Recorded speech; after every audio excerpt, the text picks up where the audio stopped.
Dile a los niños que vengan luego. Nos vamos. Ya, pues apúrense. Nos vamos. Pati, apure la causa, pues. Ya.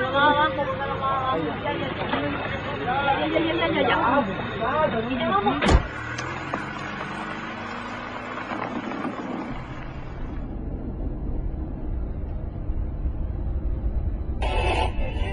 El crecimiento económico de Chile para este año supera todo lo esperado, convirtiendo a Chile en una de las economías más sólidas. Seguimos siendo modelo de progreso para el mundo. ¿Cómo es que llegamos a ser un país tan bacán, Tata, si antes era un país tan pobre? Esto comenzó hace muchos años, cuando ustedes no habían nacido.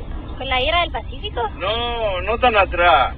Comenzó en el año 1973. Ese es un periodo de nuestra historia que hasta ahora ha sido muy, pero muy mal contado. ¿Y tú te la sabes o no, Tata? Claro que sí, pues yo me la viví en cuerpo y alma, mijo.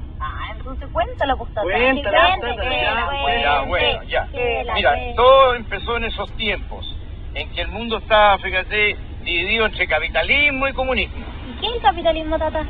Capitalismo, mira, es un basurero lleno de autos, casas, artículos eléctricos y comida. ¿Y el comunismo? Bueno, es lo mismo, el mismo basurero, pero sin nada. Causas. En 1970, el mundo se encontraba dividido entre dos ideologías políticas antagónicas e irreconciliables: la democracia y el comunismo marxista. Las dictaduras marxistas ya habían subyugado a la ex Unión Soviética, Alemania Oriental, China y Cuba, e intentaban extender sus dominios hasta América Latina.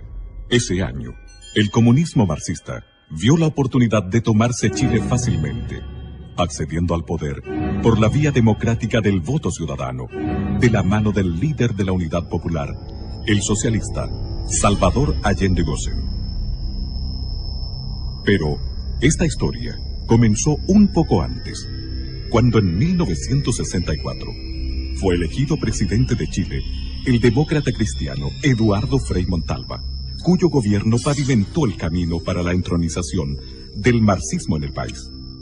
Al siguiente año, en la Universidad de Concepción, nacía el movimiento terrorista MIR. Las huestes comunistas, después que fueran proscritas y desarticuladas por el presidente Gabriel González Videla, habían logrado nuevamente reorganizarse. Mi teoría era muy clara y muy sencilla, y creo que es la única manera de defender la democracia en el mundo.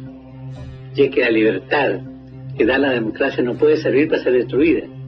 Y usted, al darle cabida a un comunista y otorgarle los derechos y las libertades que tiene un demócrata, sencillamente usted lo que está es sentenciando a muerte a la democracia, como lo ha demostrado el Partido Comunista en todo el mundo. Como en 1970, el candidato de la Unidad Popular, Salvador Allende Gossen, en su cuarta postulación a la presidencia de la República, no alcanzó la mayoría absoluta de votos que necesitaba para ser elegido. Y por el sistema político de la época, o la institucional de la época, fue ratificado por el Congreso, quien le puso una serie de condiciones para el famoso Estatuto de Garantías, que por supuesto el presidente Allende después pasó por encima. Entonces se lo dijo a Regis Debray, recordemos. Que no hemos olvidado jamás un principio fundamental de la lucha de clases. Nosotros dijimos en la campaña electoral que nuestra lucha era para cambiar el régimen y el sistema, y que íbamos nosotros a conquistar el gobierno, para conquistar el poder, a hacer las transformaciones revolucionarias que Chile necesita. El mismo día que Allende fue ratificado como el nuevo presidente de Chile, cientos de personas abandonaron el país. En su primer mensaje del año 71 al Congreso Nacional, él fue muy explícito porque dijo: si el Congreso no acoge las reformas que nosotros estamos realizando, las reformas revolucionarias, puede desatarse en el país un clima de gran violencia. Estamos vigilantes, sabemos perfectamente bien lo que la historia señala y no nos van a pillar de sorpresa. Además, ese enfrentamiento, ¿no?, antagonismo, tendrá ¿Cómo no va a haber si nosotros partimos del hecho esencial marxista de irse clase? Apenas asumido el mando, Allende reiteró su decisión de instaurar en Chile una economía socialista que contemplaba la expropiación por parte del Estado de todas las actividades vitales para el desarrollo económico y social del país. Ya en el mes de noviembre de 1970, miles de casas habían sido ocupadas por la fuerza y más de 1000 predios agrícolas corrieron la misma suerte en los meses siguientes. Al cuerpo de carabineros no se le permitía actuar contra los usurpadores. Los propietarios quedaron solos y desamparados frente al abuso y al desalojo del que eran víctimas. En las primeras semanas de su mandato, Allende indultó a un grupo de extremistas, condenados por los tribunales de justicia por asalto, robo y asesinatos a policías durante el gobierno de Eduardo Frei Montalva. Allende los calificó como jóvenes idealistas. Uno de los indultados, más tarde, en junio de 1971, asesinaría en plena vía pública al ex vicepresidente de la República, el demócrata cristiano Edmundo Pérez Sujovic. El tipo se bajó con una ametralladora ya a punto de disparar, se puso al lado de papá y le disparó a escasos centímetros. A lo anterior, se agregó una errónea decisión económica. Allende incrementó bruscamente el gasto público, financiándolo por medio de una descontrolada sobreemisión monetaria del Banco Central, que en ese entonces se produjo una de las peores crisis económicas que tenga recuerdo Chile. Fue una época bastante difícil, porque junto con el directorio de la CIMED muchas veces fuimos al Ministerio del Interior a reclamar, ¿no es cierto?, para que nos dieran fuerza pública. Las tomas no eran solamente la gente del interior de la fábrica, normalmente eran tomas hechas por gente del exterior de las empresas. Y ahí se crearon los cordones industriales de Vicuña Maquena, de Cerrillo, con criterios políticos. Pero eso no implica que esas empresas vayan a ser autónomas y vayan a tener independencia para producir. No, nosotros somos y seremos partidarios de una economía centralizada. Las empresas tendrán que desarrollar los planes de producción que fije el gobierno. Allende promovió la creación de fuerzas paramilitares clandestinas, alentando la vía armada, los saqueos, las tomas de terrenos y predios para llevar a cabo la reforma agraria. Hubo asesinatos en todo el país, estados de emergencia, cadenas obligatorias de información, culminando con la internación de armas clandestinas que provocó una total inseguridad ciudadana. Muchas veces él en distintos discursos, porque era un hombre que tenía mucha facilidad de palabra, hablaba en distintas ocasiones, iba a poblaciones, ahí manifestaba en largas peroratas manifestaba sus puntos de vista con mucha elocuencia. Dijo frases tales como si hay una revolución reaccionaria, armas tendrá el pueblo. Corrían tiempos complejos, difíciles de imaginar para las nuevas generaciones de chilenos. La ciudadanía debió soportar innumerables atropellos, privaciones y temores. Ningún propietario de tierras, empresa o comercio podía trabajar con la seguridad de que su propiedad no fuera expropiada por cualquier razón. Fui con mis 4 hijos, con mi guagua en los brazos y mis hijos al lado mío y les dije, así que ustedes me tienen amenazada de muerte, aquí están mis hijos y aquí estoy yo. Máteme cuando ustedes quieran. Yo sufrí mucho ahí. El clima de enfrentamientos que vivía Chile llegó a su punto de ebullición el miércoles 1 de diciembre de 1971, coincidiendo con la visita de Fidel Castro. Chile se da a conocer en el mundo por la acción de sus mujeres. Ellas se levantaron contra el gobierno porque el gobierno las presionaba a no tenerle alimentos para sus hijos. Donde habían colas me ponía para lo que fuera. No teníamos pasta de dientes, no había jabón, no había con qué hacerse aseo, no había con qué lavar, no había nada. Y además hicieron la mayor manifestación pública, la marcha de las cacerolas, que fue interrumpida por los terroristas del MIR que las apalearon, les tiraron papas con hojas de afeitar adentro, les clavaron los glúteos, en fin, 160 mujeres heridas en una marcha que nunca más se conoció en Chile. Muchos, y me recuerdo como el día de hoy, cuando muchos tipos de los cordones industriales se pusieron en las gradas del Santa Lucía y nos tiraban papas con gilet, como el día de hoy. Y las mujeres también se encerraron, se tomaron los jardines del Congreso Nacional y se amarraron en sus rejas. Y lloraban. Y la gente que pasaba le regalaba un pañuelo. Ellas añadieron un pañuelo que la gente les dejó y le dieron una vuelta completa con pañuelos a todo el Congreso Nacional. Perdone que me emocione, pero estos recuerdos son de un hijo para su padre. A la decidida y persistente resistencia de las mujeres chilenas se unieron los estudiantes, protestando ante el intento de implementar la Educación Nacional Unificada ENU, que escondía un plan de concientización de la juventud desde la enseñanza básica a la universitaria.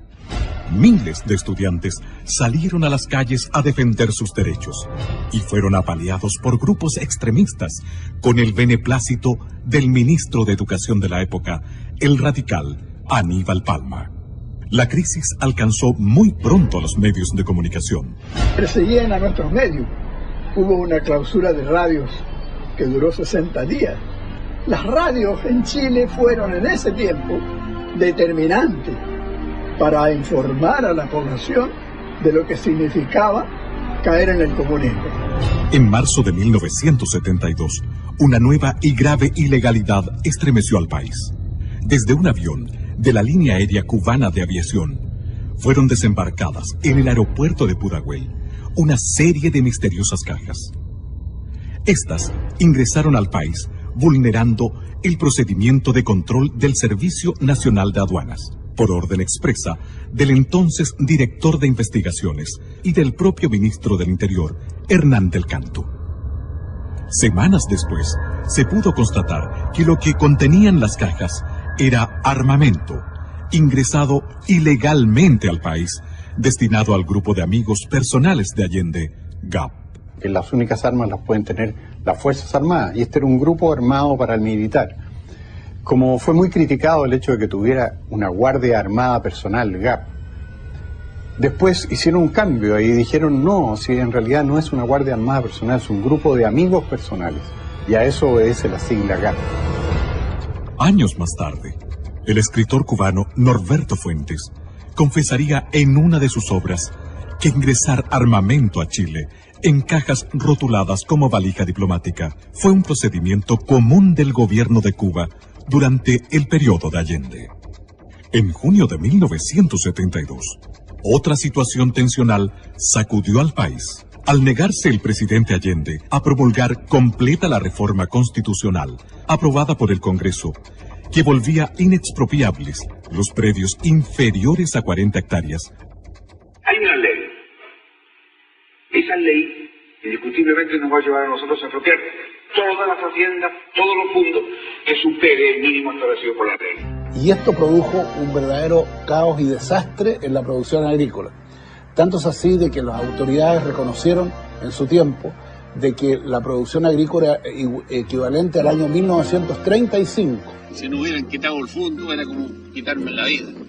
Y nos querían quitar el fondo porque estos desgraciados aprobaron una ley, ¿no es cierto?, de quitarle todos los fondos a los agricultores sin pagar ninguna indemnización. Al presidente de la República, por enésima vez, la actitud ilegal de la autoridad administrativa. La oposición consideró este acto inconstitucional. Las cosas no pueden seguir como están. La Contraloría General de la República le dio la razón. En medio de esta polémica, el Partido Nacional declaró que el presidente de la República, al no promulgar la reforma constitucional, estaba violando en forma deliberada y sistemática su promesa solemne de respetar y hacer cumplir la Constitución y las leyes.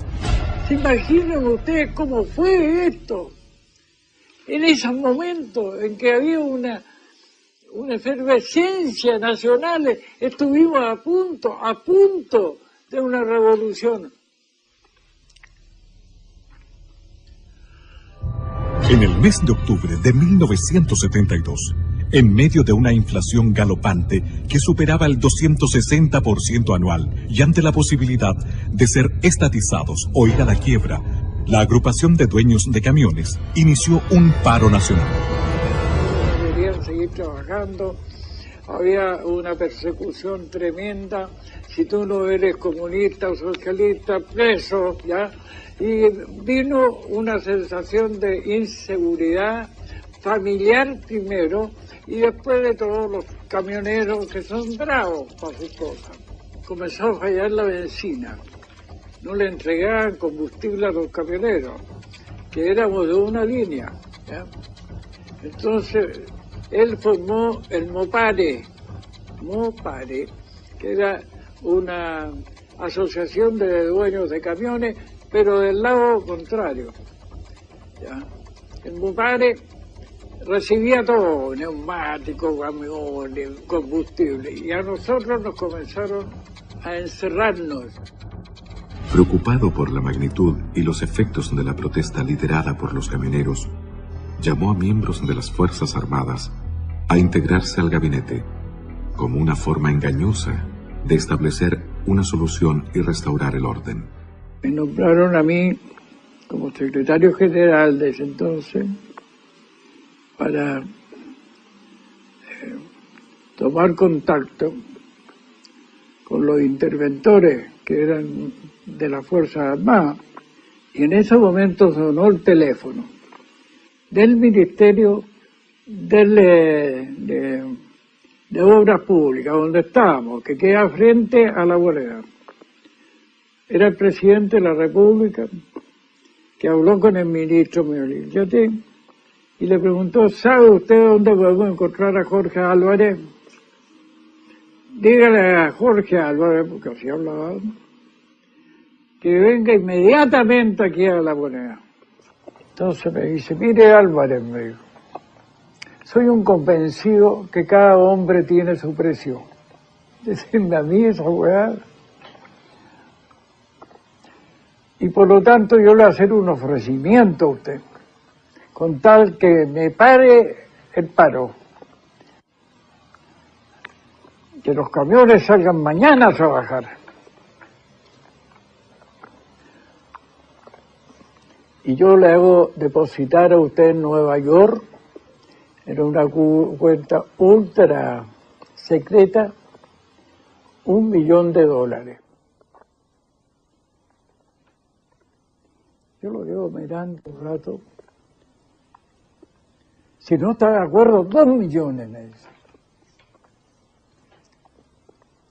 A los camioneros se agregaron luego todos los sectores productivos, paralizando por completo al país. Era obvio que íbamos por un muy mal camino, íbamos en dirección a una confrontación dentro de los chilenos, una guerra civil. Para el presidente Allende, esta crisis fue el verdadero anuncio de que la revolución marxista se le escapaba de las manos. En medio de la anarquía reinante, surgieron los comandos de extrema derecha como respuesta al desenfreno con que actuaban la Guardia de Amigos Personales de Allende GAP y las brigadas marxistas. Los enfrentamientos entre grupos antagónicos se sucedían sin previo aviso en los campos, en las carreteras y hasta en el centro de Santiago y otras ciudades. A fines del año 1972, la crisis económica y alimentaria en Chile se hizo insostenible. El gobierno de la Unidad Popular comenzó a preparar a la población para un plan de racionamiento de alimentos, combustibles y energía. La ola estaba creciendo y el desenlace, fuera cual fuere, tenía mal pronóstico. Las Fuerzas Armadas estaban inquietas ante el caos absolutamente visible y palpable, pero se mantenían observantes, fieles a la Constitución, sin intervenir pese al clamor popular que les imponía abruptamente hacer algo. La manera más gráfica y clara de saber lo que ocurría al interior de ellas se devela en alguno de los párrafos de un extenso memorándum confidencial del ejército emitido en 1973 que decía: se ha perdido el respeto por la vida humana, se mata sin temor ni escrúpulo. La propiedad privada tampoco es respetada. El gobierno no da sintonías de desear poner un fin drástico al extremismo en todas sus organizaciones. Las Fuerzas Armadas se sienten íntimamente engañadas y frustradas al constatar que grupos extremistas adversos que no vacilan en atacarlas y socavarlas actúan con el beneplácito de miembros del partido de gobierno. Se ha pasado a una nueva etapa de enfrentamiento en el que las Fuerzas Armadas han sido agredidas y penetradas. Se estima que la guerra no convencional ya ha comenzado. El 21 de mayo de 1973, al hablar en el Estadio Nacional ante sus enfervorizados seguidores, Allende afirmaba que, utilizando primero la ley, haré uso luego de la violencia revolucionaria si fuera necesario. Carlos Altamirano, que era probablemente el más exaltado de los elementos del gobierno de la Unidad Popular, le confesó a la periodista Patricia Pollicer en un libro que se llama Altamirano, cómo era la distribución de los elementos armados que tenía cada partido de la Unidad Popular. Y de esa cuenta uno saca la conclusión de que ellos tenían unos 10.000 hombres en armas. Yo me acuerdo que me regalaron, como recuerdo, una boina de un capitán de ejército cubano que había estado combatiendo contra nuestras fuerzas y había obviamente perdido la vida. Este ejército ilegal que se estaba preparando para un golpe que iba a permitir que la Unidad Popular se hiciera de la totalidad del poder. ¿Dónde estaban esos políticos cuya responsabilidad primordial, si no única, es la de velar por la paz, por la seguridad y por el progreso de la comunidad que los eligió? Cuando el Partido Socialista dice en su Congreso Anual de Chillán en 1961 que no descarta la toma del poder por las armas, y lo vuelve a repetir en los congresos de los años siguientes. Repentinamente, el 29 de junio de 1973, un regimiento blindado de Santiago se rebeló en el llamado Tanquetazo e invadió el perímetro de seguridad del Palacio de la Moneda. El levantamiento fue dominado en pocas horas por el mismo ejército, pero tuvo la virtud de revelar la verdadera actitud e intenciones del presidente Allende. Yo estoy aquí, en Tomás Moro, dijo por radio, con los elementos suficientes para defendernos. Llamo al pueblo a que se tome las industrias, todas las empresas, que estén alerta, que se vuelquen al centro, pero no para ser victimado. Que el pueblo salga a las calles, pero no para ser ametrallado. Que lo haga con prudencia, con cuanto elemento tenga en sus manos. Si llegó la hora, armas tendrá el pueblo. Pero nosotros estamos alerta y tenemos que decirle al pueblo que esté en una actitud vigilante. Y por eso en la concentración de esta tarde yo voy a plantear algunos aspectos en que el pueblo debe tener más conciencia. Usted está cumpliendo su programa, enfrentamiento continuo, permanente, hasta si ellos lo buscan, si ellos lo provocan. Ahora el enfrentamiento frontal. El viernes 6 de julio de 1973, el expresidente de Chile, Eduardo Frei Montalva, que fuera señalado por Pablo Neruda como el general civil del 11 de septiembre, reunido con los representantes de la Sociedad de Fomento Fabril, puso el dedo en la llaga al manifestar: el país está desintegrándose y si no se adoptan urgentes medidas rectificatorias, fatalmente se caerá en una cruenta dictadura marxista a la cubana. Nada puedo hacer yo, ni el Congreso, ni ningún civil. Desgraciadamente, este problema solo se arregla con fusiles. Y a continuación dijo: les aconsejo plantear sus aprehensiones directamente a los comandantes en jefe de las Fuerzas Armadas. Ojalá hoy mismo.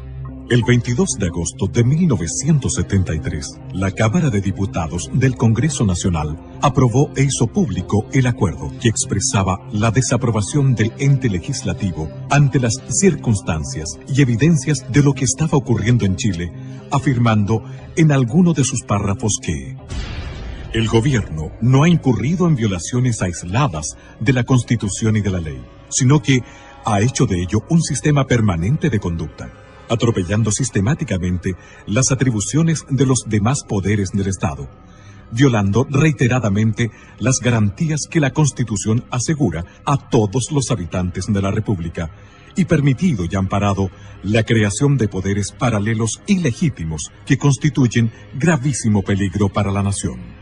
Un día después de la declaración de la Cámara de Diputados, el 23 de agosto de 1973, tras un confuso incidente que evidenció la pérdida de liderazgo del general Carlos Prats al interior del ejército, el gobierno de Allende procedió a entregar el mando total del ejército al general de división Augusto Pinochet Ugarte, previa dimisión voluntaria de su antecesor, el general Prats.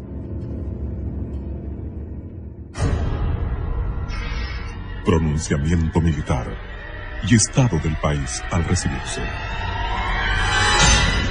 Al asumir el general Augusto Pinochet Ugarte como comandante en jefe del ejército, las piezas claves del porvenir de Chile se ubicaron en el lugar justo, en el momento preciso. Por esos días, la muerte del joven subteniente del ejército Héctor Lacrampet, asesinado a balazos por un comando extremista, dirigido por el mexicano Jorge Albino Sosa Gil, junto a los furibundos llamados del socialista Carlos Altamirano a defender la revolución en las calles y al inminente riesgo de un autogolpe por parte del gobierno de Allende, determinaron la trascendental decisión al interior de las Fuerzas Armadas. Los oficiales, suboficiales, clase y soldados no tienen la obligación de prestarle obediencia. El 7 de septiembre de 1973, el almirante José Toribio Merino hizo llegar a manos de los generales Lee y Pinochet un mensaje claro y decisivo de su puño y letra. En él se señalaba el día y la hora en que las Fuerzas Armadas entrarían en acción. Los generales en jefe firmaron el documento comprometiéndose con la liberación de Chile. El día 10 de septiembre, a las 16 horas, zarpaba desde Valparaíso la Escuadra Nacional para integrarse a las maniobras navales internacionales UNITAS. Y cuando me recibo guardia de la noche, me doy cuenta que vamos con rumbo absolutamente contrario al que yo inicialmente suponía que debíamos ir para reunirnos con los buques de la Marina Norteamericana con la cual íbamos a hacer el ejercicio UNITAS. Y allí entonces se me entrega un papel donde dice las Fuerzas Armadas han decidido tomar el control del país. Y a este buque, que era el destructor Cochrane, le ha correspondido tomar el control del puerto de San Antonio. Ese mismo día, la totalidad del contingente del ejército se acuarteló en sus unidades. Al conocerse al día siguiente el fallo de la Corte Suprema respecto al desafuero del senador socialista Carlos Altamirano. Estas dos situaciones aparentemente fortuitas favorecieron el factor sorpresa de la acción liberadora, disminuyendo el riesgo de un mayor derramamiento de sangre. En la madrugada del 11 de septiembre de 1973, Augusto Pinochet, comandante en jefe del ejército, establece su cuartel general en el recinto militar de Peñalolén, mientras Gustavo Lee, comandante en jefe de la Fuerza Aérea, se instala en su cuartel general de la Academia de Guerra Aérea, y el general Mendoza hace lo propio en el edificio de carabineros de General Norambuena, pleno centro de Santiago. En Valparaíso, el almirante Merino arriba a su cuartel general de la Academia de Guerra Naval. Minutos más tarde, la Escuadra Nacional reapareció sorpresivamente en Valparaíso, mientras las Fuerzas Armadas procedían a tomar la ciudad, desplegándose por toda la costa. En Santiago, el ejército hacía lo propio, acercándose a la Moneda.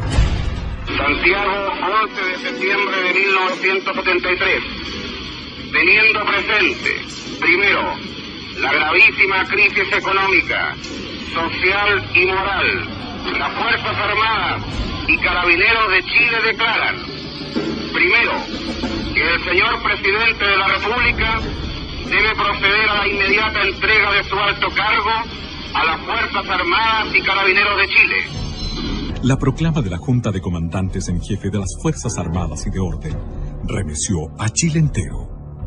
A las 7:30 de la mañana, la liberación de Chile estaba en marcha.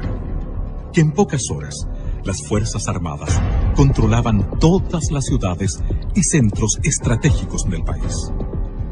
Al atardecer del 11 de septiembre, la primera gran batalla por la libertad de Chile había concluido. A esa hora, el almirante José Toribio Merino llegaba en helicóptero hasta la escuela militar. Allí lo esperaban el general Augusto Pinochet, el general Gustavo Lee y el general César Mendoza. Fue la primera vez que se reunieron los 4 jefes de la Junta Militar. Tras los saludos marciales de rigor, dieron paso a los abrazos del triunfo y al comienzo del trabajo abrumador que tenían por delante.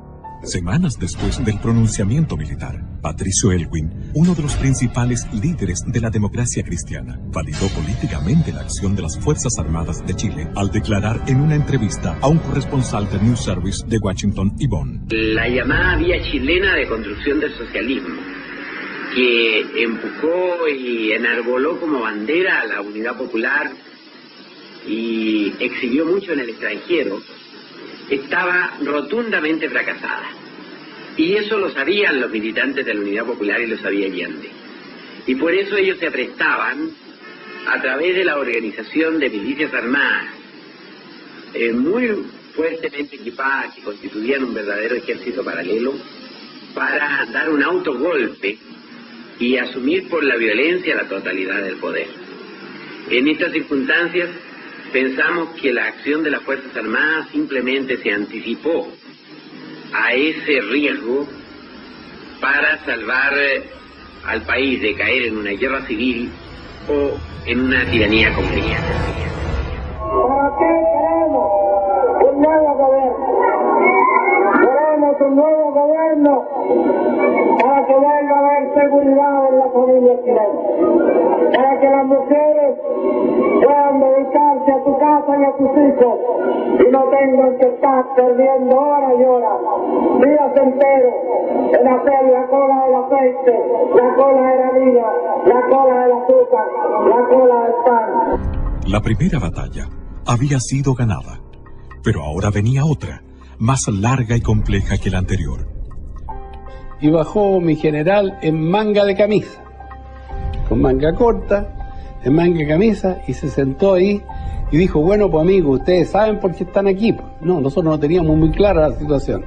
Dijo, porque vamos a formar un comité asesor, porque me tienen que ayudar, pues amigos. Recibían un país absolutamente quebrado, desde el punto de vista económico, social, de todo punto de vista, y especialmente esa confrontación que había entre los chilenos era muy profunda.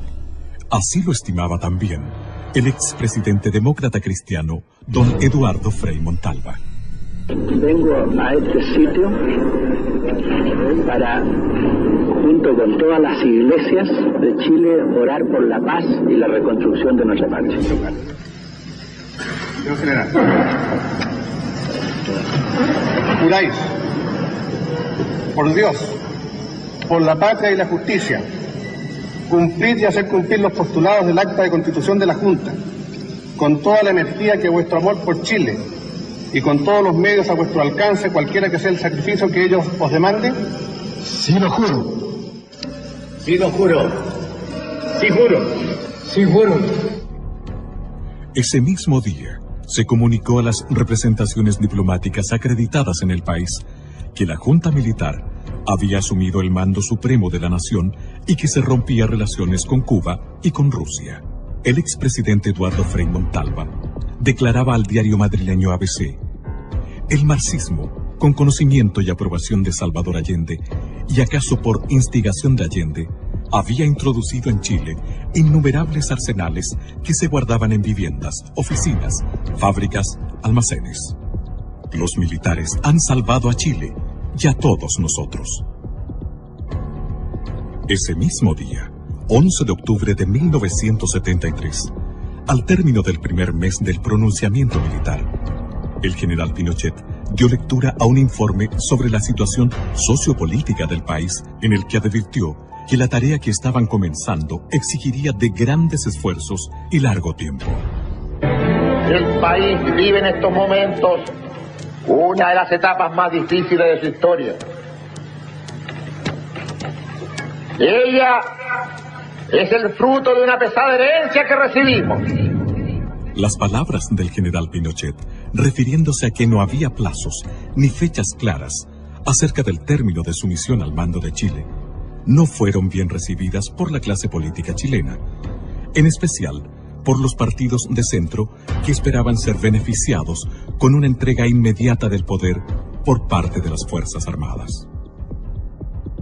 Hasta el mes de julio de 1974, Chile fue conducido por un poder ejecutivo colegiado, en el cual compartían responsabilidades los 4 miembros de la Junta. En esta fecha, mediante el Decreto Ley 806, el general Pinochet recibió el título de Presidente de la República. En tanto, la Junta quedó investida de poderes constituyentes y legislativos. Leyes. El poder legislativo, encabezado por el almirante José Toribio Merino, en 17 años de las Fuerzas Armadas y Carabineros de Chile, tuvo el promedio de aprobar una ley cada 3 días. En 17 años de gobierno de las Fuerzas Armadas y Carabineros, se promulgaron 4.652 leyes. En 21 años de gobiernos políticos, se han promulgado 1.556 leyes.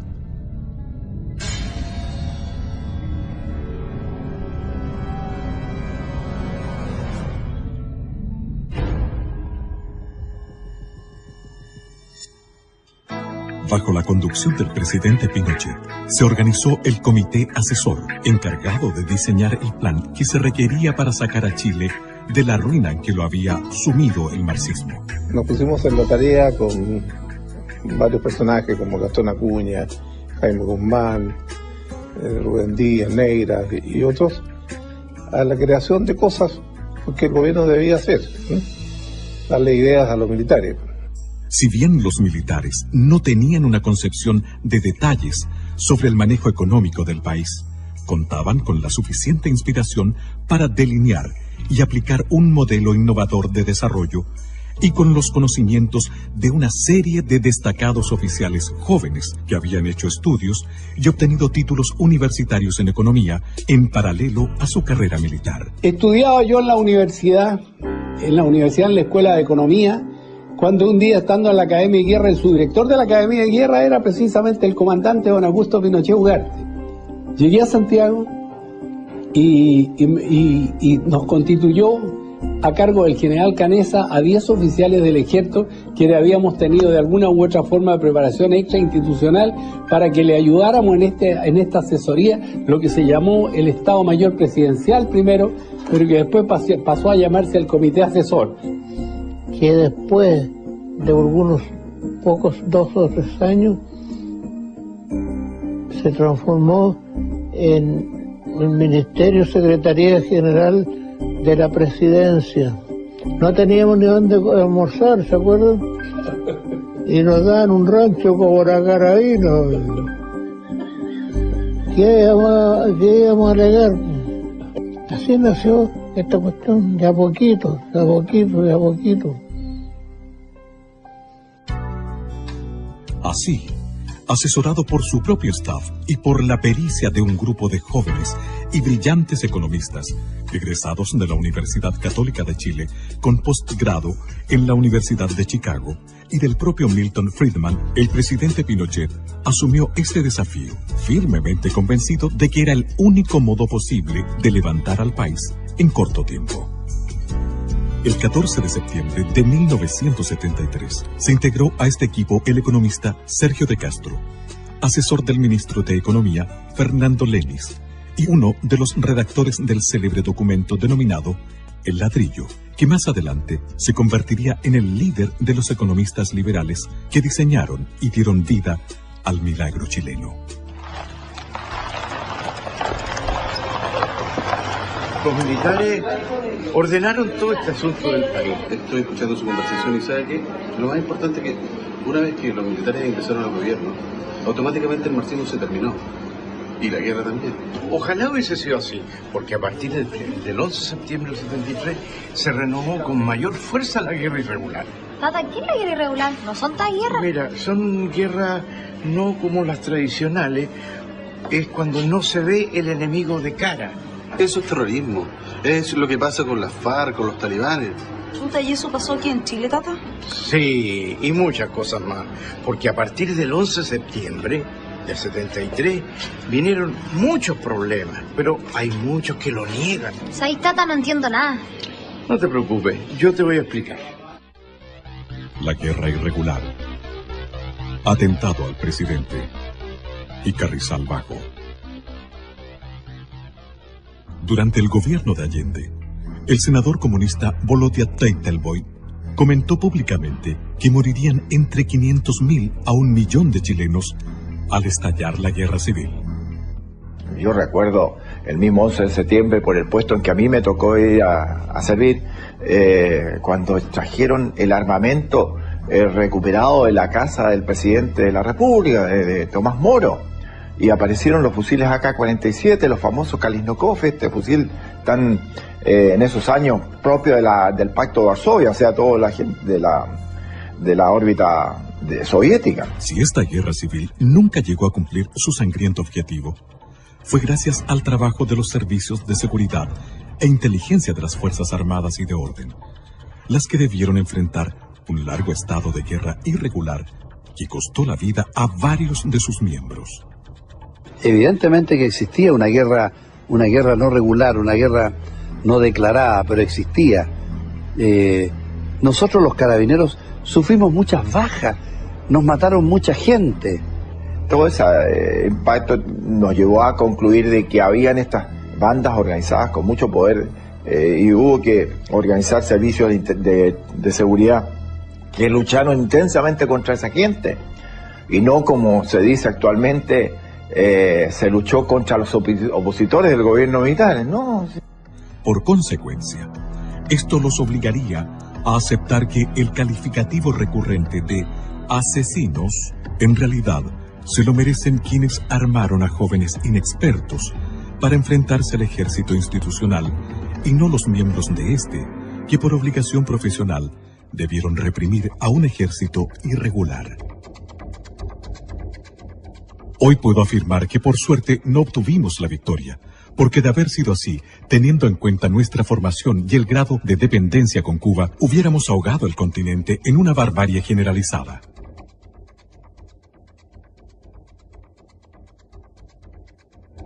Una de nuestras consignas era hacer de la cordillera de los Andes la sierra maestra de América Latina, donde primero hubiéramos fusilado a los militares, después a los opositores y luego a los compañeros que se opusieran a nuestro autoritarismo.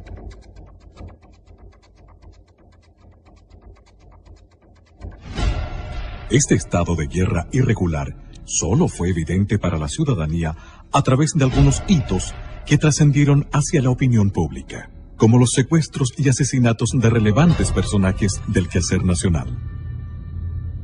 El decomiso de los arsenales clandestinos de Carrizal Bajo y el intento de magnicidio contra el presidente de la República. Todo esto se prepara a fines del 83. Ahí comienza a armarse, junto con la creación formal del Manuel Rodríguez, del movimiento Manuel Rodríguez. Esta era una cooperación revolucionaria de Fidel Castro al Partido Comunista. O sea, aquí el Partido Comunista el año 86 era sí o sí. El régimen militar tenía que terminar, a como diera lugar. Pese a que la Constitución de 1980 dejaba establecidos los plazos para transferir el poder a quienes el pueblo eligiera en los procesos electorales de 1988 y 1989, como efectivamente sucedió, el 14 de diciembre de 1983, surgió la organización autodenominada Frente Patriótico Manuel Rodríguez. ¿Estas armas de dónde venían? Estas armas eran armamento del ejército de Estados Unidos abandonado en Vietnam. Y eso pudo determinarlo un peritaje del FBI. Estas armas fueron llevadas a Cuba, fueron entregadas a Cuba. Y Cuba lo reconoce en más de alguna publicación que se han hecho, en barcos pesqueros de alta mar, los trajeron a las costas chilenas. Sabemos aproximadamente por la cabida que tenían las dos goletas, que ingresaron alrededor de 70 a 80 toneladas y se lograron pesquisar entre 55 a 60 toneladas. El resto o está en la zona o está repartido. Por lo que se ha escuchado, dice que esas armas están en algún lugar y bien guardadas y bien mantenidas. Esta fue una larga investigación, hubo más de 60, 70 procesados, detenidos, fueron condenados, y los más importantes de estos se fugaron en una gran fuga de febrero o enero del año 90. Y los otros, bueno, los otros están amnistiados, indultados, desde luego ninguno en Chile. Ahora, ¿qué iban a hacer con 4.000, 5.000 M-16? ¿Tenían 4.000, 5.000 combatientes? Había mucho combatiente preparado. Mucho combatiente preparado en Cuba, en Angola, en Nicaragua. Habían oficiales que sí prepararon esto. El propio atentado al general Pinochet, no le quepa la menor duda, que fue preparado por oficiales de Estado Mayor cubanos. El cohete Low para un tanque. El cohete Low genera de 2.000 a 3.000 grados Celsius. Era para que no hubiese salido nadie vivo. ¿Por qué? Porque la carretera era de 2 pistas, una ida y una de vuelta. Cerraron una pista con un vehículo, con una casa rodante. Al otro lado había una quebrada de 200 metros, había un pequeño murallón de 20 metros al otro lado, y por el camino hacia el oriente lo cerraron con una camioneta Loop con 6 hombres, con Low y con M-16. Eran alrededor de 21 o 22 hombres. A uno de los vehículos adelantados los carbonizan con un Low. Los matan a los 4 que han convertido en carbón. Miguel Pinochet iba en un Mercedes-Benz. Iban 2. Ellos no sabían en cuál de los 2 iba, pero eran autos blindados. Y les dispararon por todos lados, le tiraban granadas, los autos saltaban. La reconstrucción de escena estaba clarísimo. Pero los autos resistieron absolutamente. Y cuando llega el momento en que uno le dispara un Low, esos que paran un tanque, ahí yo creo absolutamente en los milagros, pero en este caso es un milagro científico, que el Low, para prepararse, entonces para explosar, requiere de un mínimo de distancia, requiere a lo menos 25 a 30 metros para prepararse, porque si no, muere el tirador.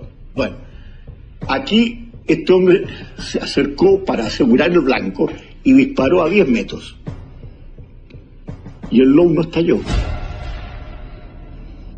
Este vil atentado costó la vida a 5 integrantes de la escolta presidencial y dejó inválidos a otros 12. Sin embargo, una vez más, la divina providencia, junto al coraje y la rápida reacción de los escoltas, no permitieron que se concretara el magnicidio, y el presidente Augusto Pinochet y su nieto de 11 años, Rodrigo García, que le acompañaba en esa oportunidad, resultaron ilesos. Y al último momento, yo no sé por qué le grité todavía por un vidrio, por una ventana: sube al niño en el auto tuyo. No iba a ir, el niño iba a ir con el médico. Y yo no sé, porque si no, Augusto se habría bajado. Si no va con el niño, se baja y lo matan, por supuesto. Pero Rodrigo tenía mucha pena porque había visto morir a los escoltas. Él al principio lo veía como que fuera una cosa irreal, como de televisión. Así lo veía él al principio. Después se dio cuenta que era real. Y le dije: mira, hijo, tienes 2 opciones. O esto te amarga la vida, o simplemente lo tomas como una prueba que Dios te da y maduras y lo tomas positivamente o negativo. Es tu elección.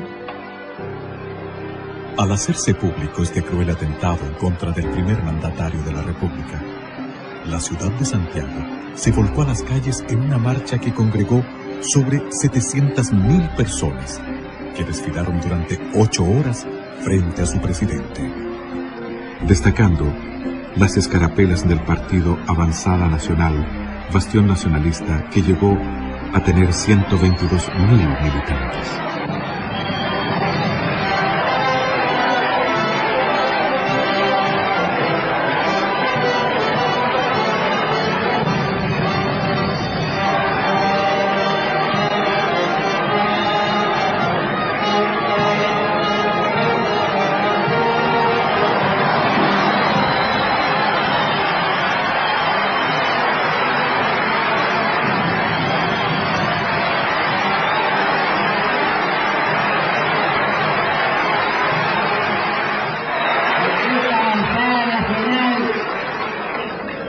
La hizo crecer desde pequeña y ya está hecha un hombre. Pero debemos darle la energía suficiente para que sea la primera, el primero de los partidos políticos. Surgió precisamente Avanzada Nacional, como he dicho, el 21 de mayo de 1987, con el propósito de contribuir a la tarea histórica de la reconstrucción nacional. Reconstrucción nacional que inició, o que se inició, con el pronunciamiento militar del 11 de septiembre de 1973. Después de sufrir el más vil atentado que me ha permitido seguir viviendo para luchar por la libertad de nuestra patria, reitero que, mientras él me lo permita, emplearé todas mis energías al servicio de esta tierra que tanto. Qué heavy, Tata. Mansa historia que no conocíamos. Creo que yo no me sabía la historia completa. Es natural que así sea, porque se ha dicho pocas verdades y muchas mentiras durante largo tiempo. La Concertación se ha empecinado en escribir la historia de Chile solo con fragmentos de verdad. Los logros. El legado del presidente Augusto Pinochet a Chile. El presidente Augusto Pinochet asumió el gigantesco desafío de reconstruir a Chile no solo en el aspecto económico, sino como nación y Estado. Este ideario quedó plenamente expresado en los documentos Declaración de Principios del 11 de marzo de 1974 y en el Objetivo Nacional del 23 de diciembre de 1975, que sirvieron luego de base para reformular la Carta Fundamental y Constitución de la República, sometida a plebiscito el año 1980. Por razones obvias, el mayor esfuerzo inicial fue puesto en la recuperación económica. Y si hay un logro indesmentible, aceptado tanto por adherentes y adversarios del gobierno de las Fuerzas Armadas y de Orden, es que éste recibió un Chile en ruinas y entregó un país en orden y progreso.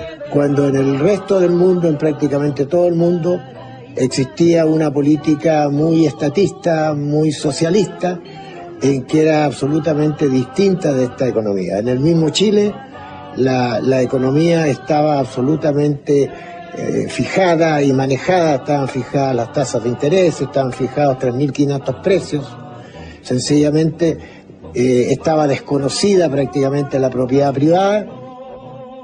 En 1975, para sacar al país de la ruina financiera en que lo había sumido Allende, el gobierno se vio en la necesidad de implementar un tratamiento económico de choque. Tras unos primeros años de dificultades, el método aplicado comenzó a afianzarse y el país inició una rápida recuperación económica. El sorprendente progreso y prosperidad de Chile motivó a que el mundo comenzara a hablar muy pronto del milagro chileno. Años más tarde, en 1985, en medio de la primera gran crisis que estremeció conjuntamente a todas las economías del planeta, el gobierno llamó a integrar el gabinete a Hernán Vigil. Tras conocer su propuesta para superar el aciago momento, el presidente Pinochet lo nombró ministro de Hacienda. bajo su gestión, se retornó a los principios liberales implementados con éxito por los Chicago Boys. Se controló la crisis y se inició el notable crecimiento económico que llevó a Chile a duplicar su PGB en los siguientes 10 años. En Chile y en el mundo se habló entonces del segundo milagro chileno. Posteriormente, entre los años 1985 y 1990, y dado su exitoso resultado, el sistema financiero aplicado en Chile fue adoptado por los gobiernos de Estados Unidos e Inglaterra y, paradójicamente, tras la caída del comunismo, por la mayoría de los gobiernos socialdemócratas. Que los logros del gobierno militar son muy grandes, que se han tratado de minimizar por el mundo político hoy día, pero hay que visualizarlo en todo su contexto. Fíjese que él nunca hacía mención de las cosas que había hecho. No se vanagloriaba de nada. Siempre pensaba que tenía que completar otras metas, que no todo estaba terminado. Yo creo que el tema de las obras de mi papá, no creo que nadie debe mencionar nada, es simplemente la historia. Hoy Chile es lo que es gracias a él. Justamente en la parte educacional, que hoy está tan de moda, era uno de los puntos que él siempre quiso completar. Consciente de la urgente necesidad de dotar a Chile de un sistema descentralizador que potenciara los recursos humanos, materiales y productivos de cada lugar geográfico del país, el gobierno dictó uno de los decretos más significativos para el desarrollo de Chile, el Decreto Ley número 575, que instauró la visionaria división política y administrativa del país, conocida como la regionalización. Y todos integrados a hacer lo que estamos haciendo. Si todos tenemos un objetivo, que es levantar a la nación. No se trata de levantar una parte, se trata de levantar todo el país. Me dijo, yo quiero, así con la voz que tenía, yo quiero un organismo de colaboración al más alto nivel y en todas las direcciones. ¿Está claro? Sí, mi general. Bien, a trabajar. Esta nueva división política y administrativa de Chile fue un paso gigantesco en pos de la integración del país, que hasta la fecha aparecía extremadamente dependiente del gobierno central. Tras la regionalización, con notable visión geopolítica, el presidente Pinochet hizo realidad la construcción de la Carretera Austral, la ruta más hermosa de nuestro país, integrando a Chile, el extremo sur y a sus habitantes. Era el país a un porcentaje importante, el país que estaba totalmente aislado. Y el regimiento Araucano Osorno inició el camino, la carretera austral, desde el lago Yelcho hacia el sur. El presidente de la República dispuso que se iniciara el camino desde Chaitén al sur, y es así como el año 82 se inauguró el tramo de Chaitén a Coyhaique, 420 kilómetros. Y además de esos 420 kilómetros se hicieron 7 caminos transversales. ¿Ante cuánto teníamos que sacrificarlo para salir a hacer nuestro trámite? En barco hasta 20 días o más. Y por ahí se echaban a perder los barcos o el temporal, el viento, no podían traficar. Ahí tenía que uno estar sin poder avanzar. Es un orgullo el haber tenido cerca nuestro el ejército, porque para nosotros el ejército, y más bien don Augusto Pinochet, nos sacó del aislamiento. Antiguamente Chile llegaba a Puerto Montt y nosotros supimos que en realidad éramos chilenos cuando llegamos a ver, cuando llegó el ejército a Villamurta a desembarcarse en una barcaza y ver uniformados que nos dijeron que nos sacarían del aislamiento. A él le gustaba estar con la gente. Yo le digo una cosa, el general Pinochet recorrió la carretera austral todos los años, 1 o 2 veces, ¿no? Entregó escuelas, tomó contacto con la gente, entregó centrales hidroeléctricas, entregó postas. Recorrió toda la carretera, pasó por la carretera. Sí, fuimos al encuentro de él cuando yo trabajaba en Guadalajara ese tiempo, y al cruce de Guadalajara fuimos. a darle un esquinazo. Esta región a él lo recordará por las grandes obras, porque es el único presidente que ha tenido Chile que se ha acordado de nosotros. Es el único que nos hizo una carretera austral, el único que dio luz, que dio teléfono y que nos dio las comodidades que hoy tenemos. En septiembre de 1973, el sector de la gran minería del cobre, soporte económico de Chile actual, estaba tan arruinado y abandonado como el país mismo. Cuando llegué a la minería, era un sector que estaba con una explotación bastante incipiente. Para muestra, darte un botón. No tenían dónde hacer la depositación de los relaves en el cobre. Y la depositación de relaves, lo mismo que a usted le entregan una casa sin alcantarillado. ¿Cómo sigue produciendo? Esa sola cosa obligó a hacer una serie de asuntos que sería imposible explicarle en 2 minutos, pero que significó un trabajo bárbaro. Durante el gobierno de don Eduardo Frei Montalva, se decidió que las compañías estadounidenses debían entregar al Estado el 51% del negocio, conservando ellas el 49% y también su administración, ya que en Chile no había conocimientos ni especialistas para administrar exitosamente este sector. En 1971, el gobierno de Allende expropió y nacionalizó la totalidad de las empresas mineras administradas por empresas extranjeras, acción que contó con el respaldo unánime del Congreso Pleno. La producción en cero, porque la producción, como había sido no una expropiación, sino que había sido una apropiación del capital norteamericano, los norteamericanos reaccionaron con la justicia y nos embargaron todas las cargas de cobre. Entonces lo que usted salía para afuera quedaba embargado en los puertos que llegaba. Por lo tanto, la entrada era cero. El presidente Pinochet concibió a las empresas que conformaban la gran minería del cobre como una entidad unitaria regida por una política general global, con objeto de maximizar la eficiencia y aprovechar la economía a escala. Así fue que en 1976, el Decreto Ley 1350 creó Codelco Chile. Para hacerse cargo de esta magna tarea, el presidente nominó al general Orlando Urbina Herrera, a quien sucedió más tarde el coronel Daniel Gastón Fres, como presidente ejecutivo. A fines de los años 70, Chile comenzó a despegar. La economía y el sector productivo daban claras señales de crecimiento y reactivación. En ese momento, el presidente Pinochet decidió abordar otras importantes reestructuraciones que Chile necesitaba para consolidarse como una gran nación. Llevó a cabo la modernización de la justicia a través de la reconstrucción del Poder Judicial y la modernización de la Tesorería General de la República, del Servicio Nacional de Aduanas y de la Casa de Moneda de Chile. Con el fin de dar normalidad a la economía nacional, se creó la Superintendencia de Bancos e Instituciones Financieras y la Superintendencia de Valores y Seguros. Lo principal o lo definitivo fue el aceptar e introducir, mejor dicho, la política de mercado, la llamada en ese momento política social de mercado, como su nombre lo dice. Anticipándose a las tendencias del mundo actual, redujo el tamaño del Estado y modernizó todas sus funciones. Creó o reformuló ministerios y encargó innumerables estudios para orientar certeramente todas las refundaciones. Se dio a conocer el mapa de la extrema pobreza en Chile.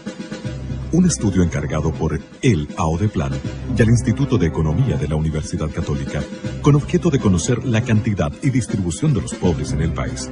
Documento que permitió contar por primera vez en la historia de Chile con datos fidedignos para orientar objetivamente el gasto social del Estado. Con su característica visión de futuro, el presidente Pinochet dispuso la creación de la Comisión Nacional de Energía, una repartición de gobierno con facultades ministeriales que en la actualidad ha tomado enorme importancia en cuanto a normar e impulsar el vital desarrollo energético de Chile. Y tomando en consideración que Chile es un país sísmico, dispuso la creación de la Oficina Nacional de Emergencia del Ministerio del Interior, ONEMI. Creó la Academia Nacional de Estudios Políticos y Estratégicos, ANEP, destinada a preparar a los altos mandos de la nación. Impulsó el fortalecimiento de la agricultura. Y eso produjo el auge que hemos tenido en la producción agrícola, que hoy día Chile exporta miles de millones de dólares, y eso ha significado que se cree casi 800.000 personas trabajando en el agro, en una actividad pujante, cada día más renovada, y más activa. Junto a lo anterior, se introdujeron variados avances tecnológicos orientados a aumentar el rendimiento por hectáreas cultivadas y mejorar la calidad de los productos, entre otros, el sistema de regadío gota a gota. Se sacó una ley, que es la ley de fomento a obras de riego, en que se incentivaba al privado a invertir en obras de riego. Preocupado por las necesidades de los trabajadores, se puso en vigencia la aplicación de un plan laboral basado en la promulgación de un nuevo Código del Trabajo. Habían una serie de rigideces en la legislación del trabajo que atentaba precisamente contra la contratación de los trabajadores. Y la prueba más clara es que un estudio hecho, creo que al final del gobierno de don Eduardo Frei Montalva, indicaba que no se habían creado nuevas fuentes de trabajo a ese nivel. Uno de los beneficios más importantes y trascendentales que tuvo en miras el gobierno del general Pinochet fue terminar con la división de las clases sociales entre los trabajadores obreros y empleados. El obrero, que era el hombre que trabajaba con el pico y la pala, y el trabajador, que era el trabajador de cuello y corbata, estaban divididos en un muro casi infranqueable, y siempre había mucha división respecto de las relaciones que tenían que tener entre ambos. En el sector salud, el gobierno reformuló prácticamente todo, con objeto de elevar los estándares de servicio y de acceso a la salud en Chile. No se opta por construir más hospitales, se opta fundamentalmente por atacar los problemas de salud. ¿Por qué surgen los problemas de salud? Vamos a atender a la madre, vamos a evitar la desnutrición, vamos a buscar llegar al máximo de la ciudadanía, postas a lo largo de todo el país, de modo que efectivamente la gente, desde los comienzos del nacimiento del niño, estuviera bien alimentado. Se crean programas de alimentación en los colegios. Para mejorar el servicio a las personas, reemplazó el Servicio Nacional de Salud y el Servicio Médico Nacional de Empleados por el Fondo Nacional de Salud, FONASA. Además, puso en marcha el nuevo sistema de salud, ISAPRE.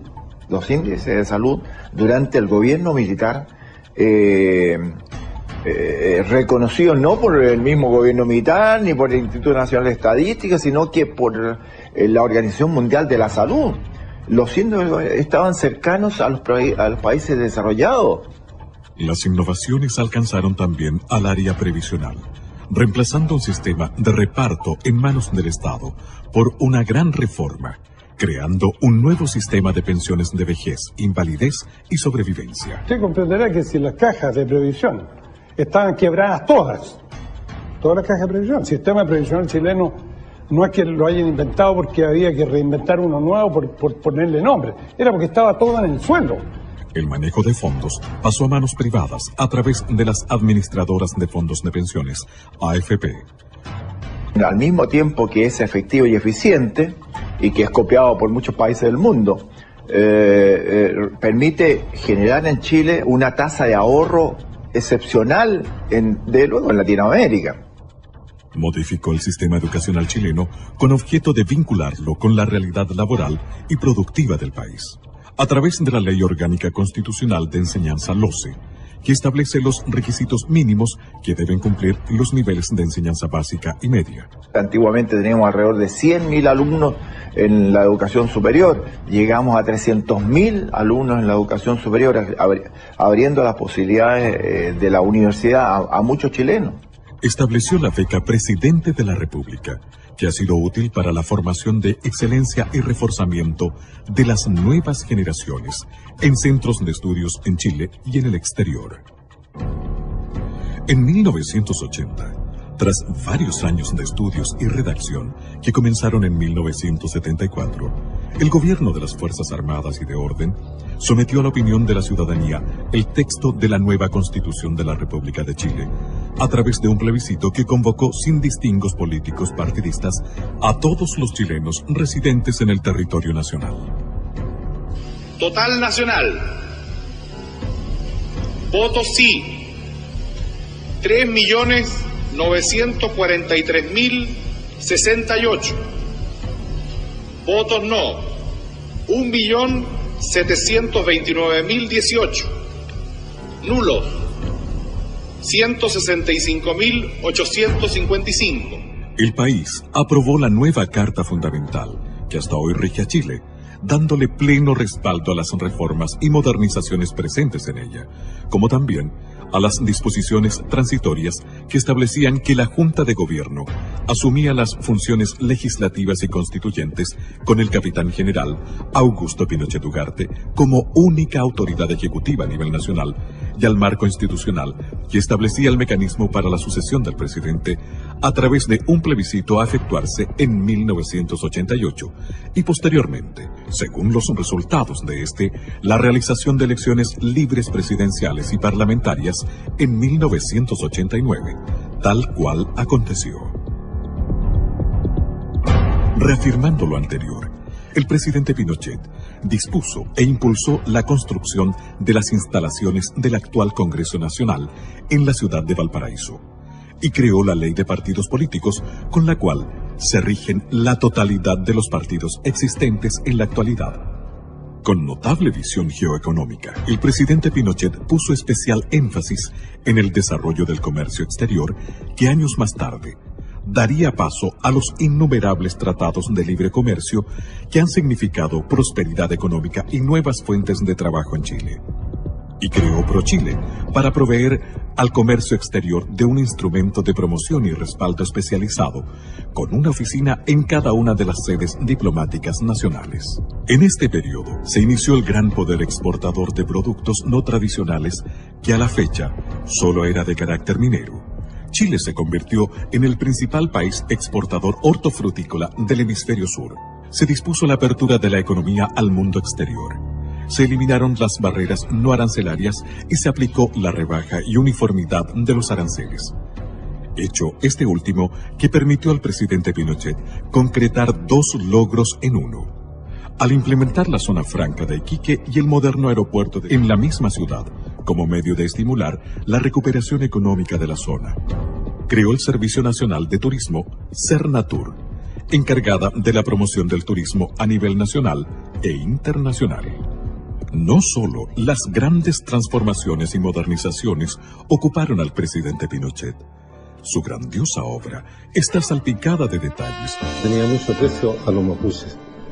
Y tanto así que, por ejemplo, en el Consejo Económico Social, su principal preocupación fue tener un representante del mundo mapuche ahí, que fue el profesor Efraín Nahuelpan, que vive en Villarrica.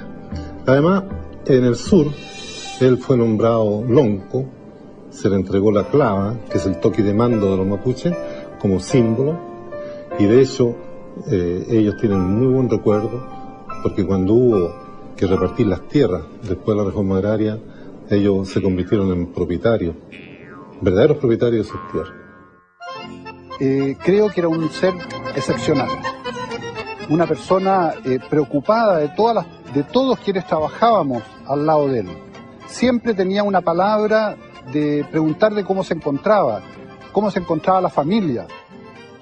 Haciendo gala de su gran espíritu patriota, dispuso por decreto que la cueca fuera oficializada como baile nacional e incorporó como símbolos patrios al copihue y la araucaria. Faltaba algo, faltaba que alguien le pusiera la marca, porque el animal con marca, ese tiene valor. Y fue así como mi capitán Augusto Pinochet Ugarte acordó firmar el decreto con fuerza de ley de que la cueca era la danza nacional. Fue el primer presidente de Chile en ejercicio en viajar a Isla de Pascua. En Rapa Nui había solo 1.200 electores, cifra a la que los políticos no le daban relevancia. Sin embargo, el presidente Pinochet, con su visión geopolítica, no lo consideró así y llevó a la isla progreso, fomentando el turismo y construyendo un hospital que en esos años tuvo un costo de $3 millones. La emoción y alegría de los pascuenses se reflejó en el tierno y conmovedor saludo que le brindó una pequeña pascuense.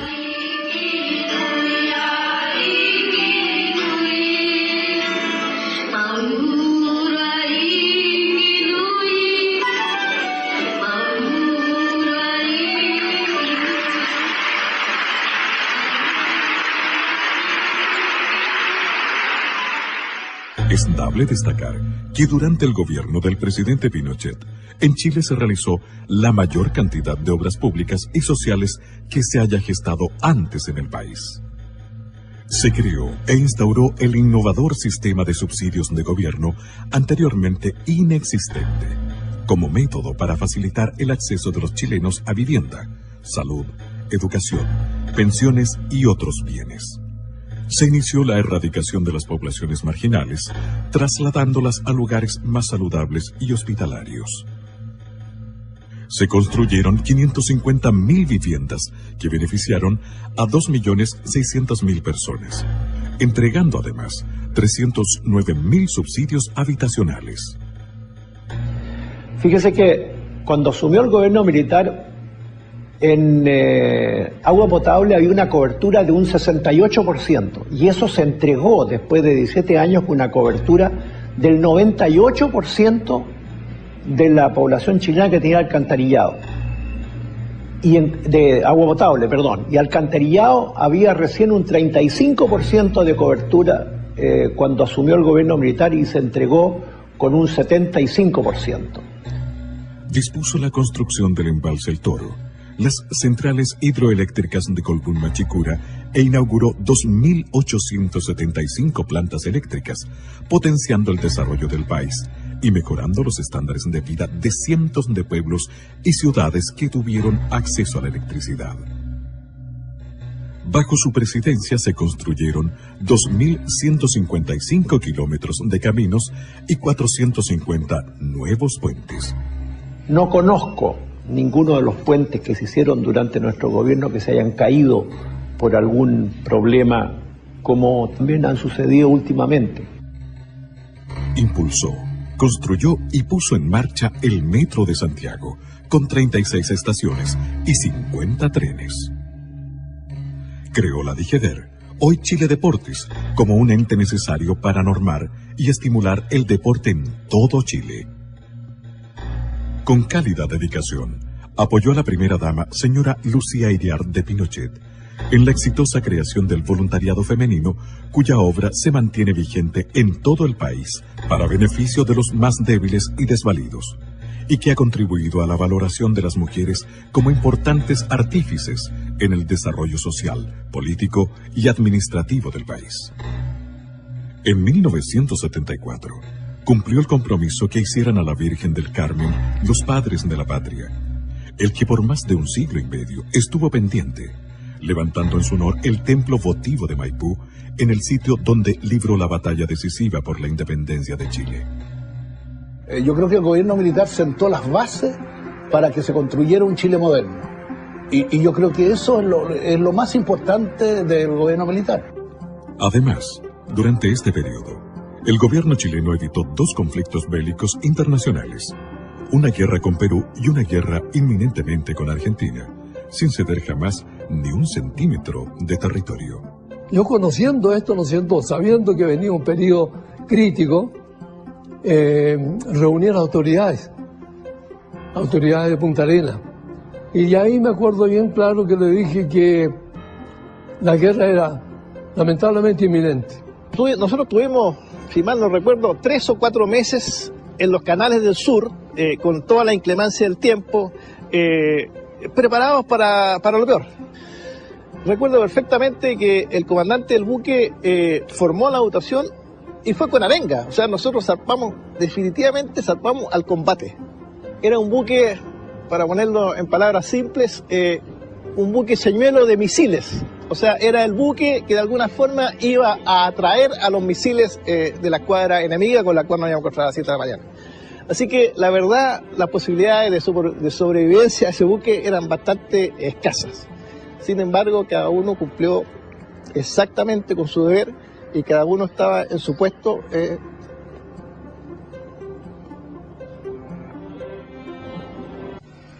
Y muchas veces, señores, tuve que soportar la tensión de ver cómo la República Hermana de Argentina efectuaba ejercicios, acciones de guerra hasta la línea de frontera.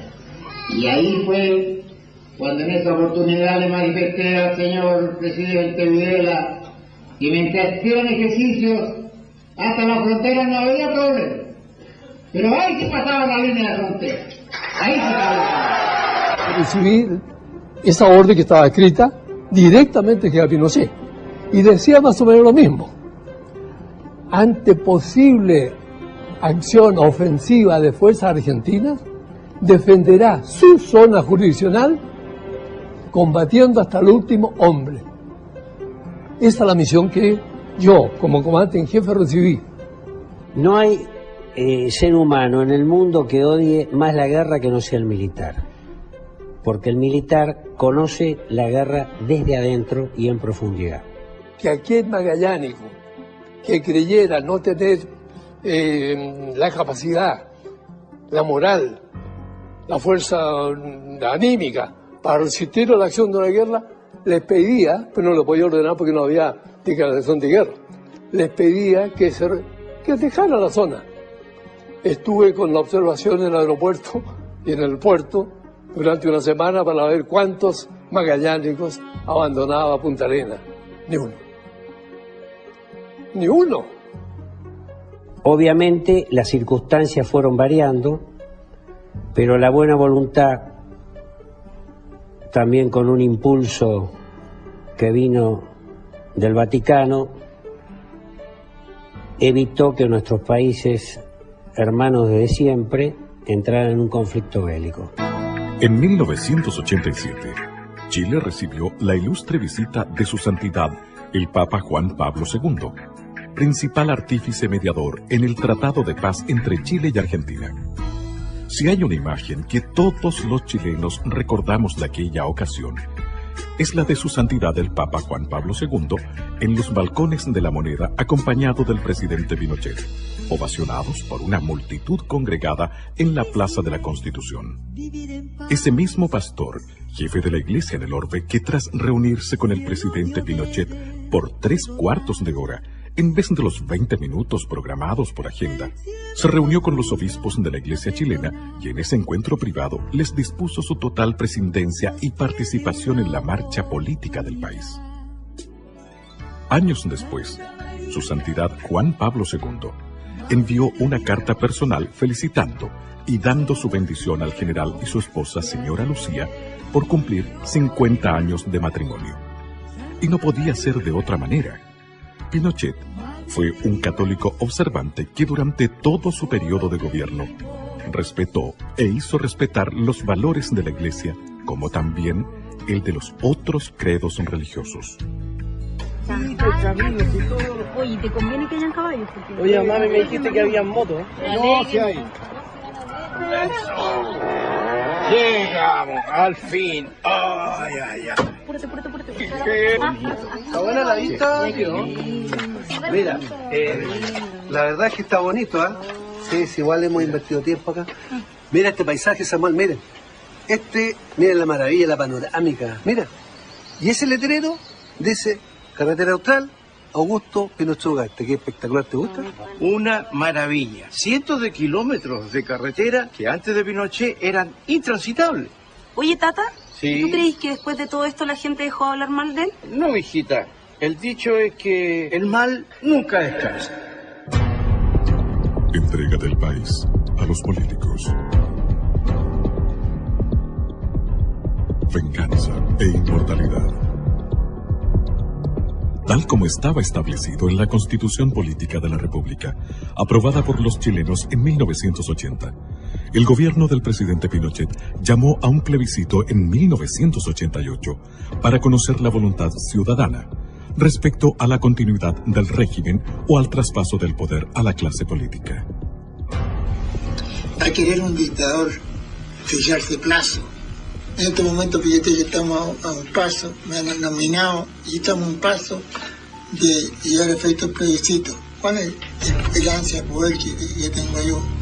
Una alianza circunstancial e instrumental de las fuerzas políticas adversarias, unidas a una campaña publicitaria nacional e internacional sin precedentes, inclinó la balanza hacia la entrega del país a los políticos.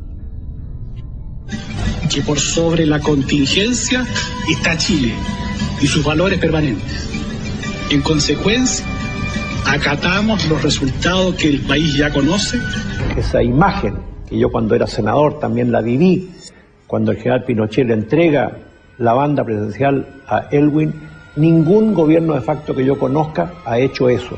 Y eso no se ha resaltado convenientemente.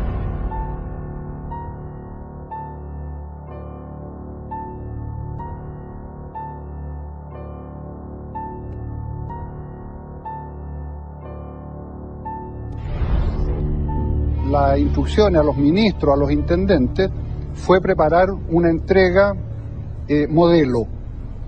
Y así se hizo en cada una de las oficinas públicas, entregar totalmente transparentado lo que era en ese minuto el organismo fiscal. Se entregaba a una nación ordenada, fuerte y sólida, que ostentaba un 5% de cesantía y un 7% de crecimiento económico. Y en este momento se ingresa ya a la sala de plenarios, con lo cual se da inicio así a la solemne ceremonia en que el presidente de la República dará cuenta de su gestión de gobierno de estos 16 años.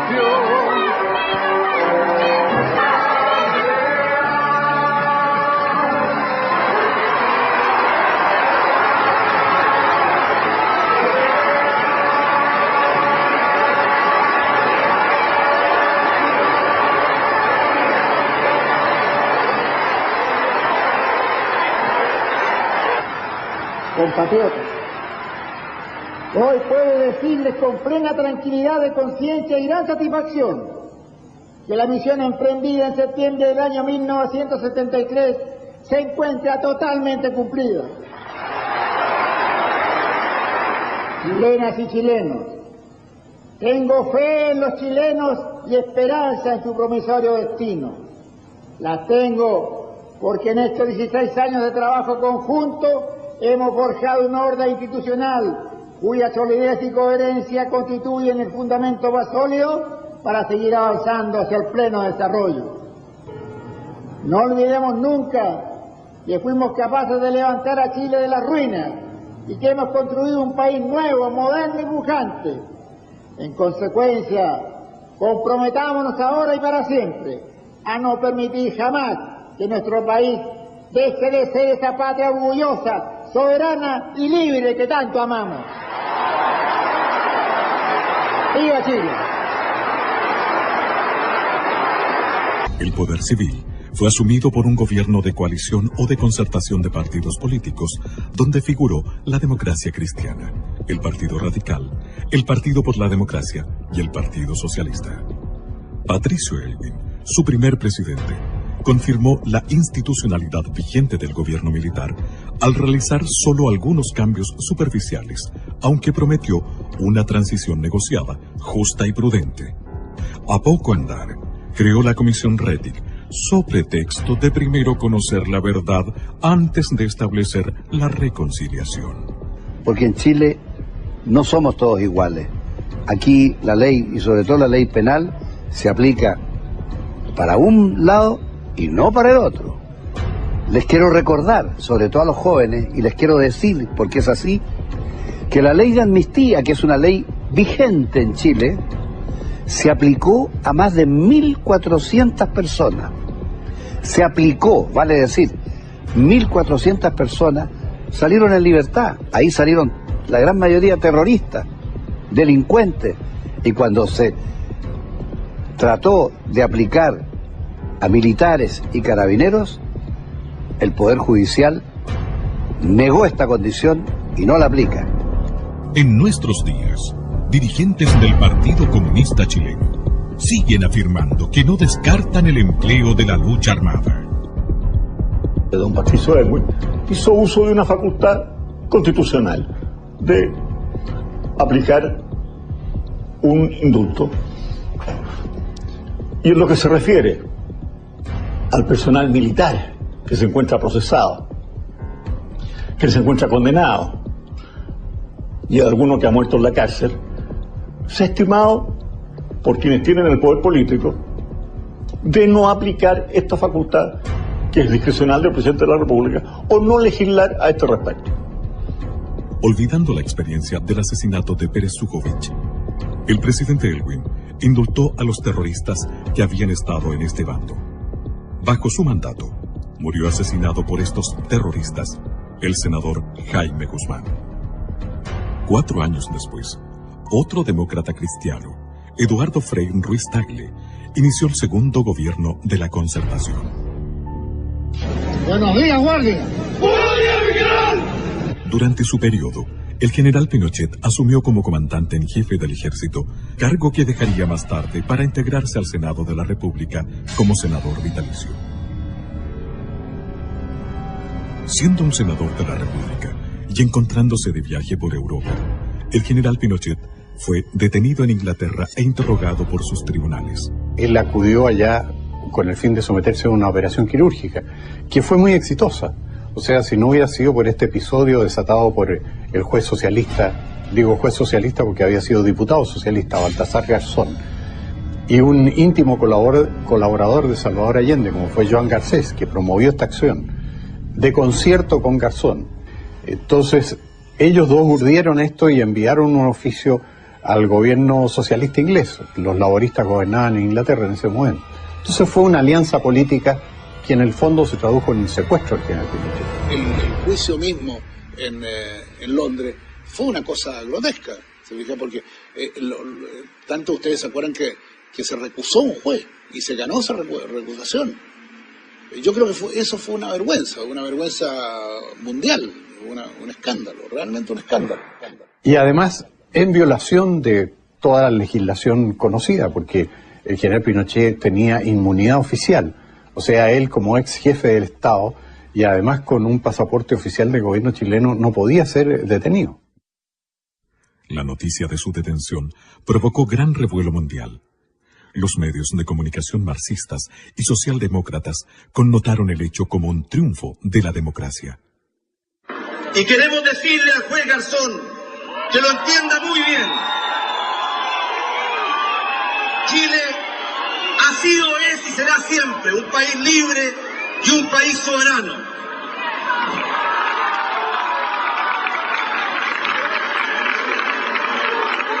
Por un problema de principios, no podemos permitir que hoy día un juez español, mañana un juez de Mozambique o de cualquier otra parte del mundo, se arroje una jurisdicción que no le corresponde y pretenda intrometerse en nuestros asuntos y juzgar a personas por hechos ocurridos en nuestro país y que tienen el alto cargo de haber sido expresidente de la República. Dentro de los sentimientos de apoyo que provocó en nuestro país el secuestro del general Pinochet en Londres, fue el que unió por esos días a las barras bravas del fútbol profesional. La Garra Blanca de Colo-Colo y los de abajo de la Universidad de Chile, los que jugaron un partido amistoso de baby fútbol pidiendo la libertad y en el acto de conmemoración del 11 de septiembre que se realizó ese año se dieron un fraternal abrazo. Durante su calvario, el matrimonio Pinochet recibió la visita de la primera ministra británica, Margaret Thatcher. Las imágenes de este cálido encuentro se mostraron al mundo entero y mucha gente, en distintas latitudes, comenzó a preguntarse acerca de lo que pasaba verdaderamente en Chile. Después de visitar al general, al día siguiente, como digo, me recibió la señora Margaret Thatcher en su casa. Entonces ella me dijo: así que usted no tiene entrevista con ninguna autoridad de gobierno, ¿no? Le dije: señora, yo no vengo con esa misión ni con esa intención. No, me dijo, yo creo que usted debe tratar de reunirse con alguien, porque es bueno que a lo mejor el gobierno inglés conozca un poquito la visión real de lo que está pasando en Chile. Gestionó una entrevista con una persona que trabajaba en el gabinete del primer ministro. Llegué a la oficina de este caballero y fue muy atento, me recibió y estuvimos conversando un momento. Así que me permití en ese momento decirle, mire, yo le agradezco que me haya recibido, solamente venía yo a visitar al general, que está acá, pero ya que tuve esta oportunidad, le voy a expresar, y creo que es bueno que usted lo sepa, el sentimiento de mi institución, que es la que yo represento. Y quiero ser bien claro en eso.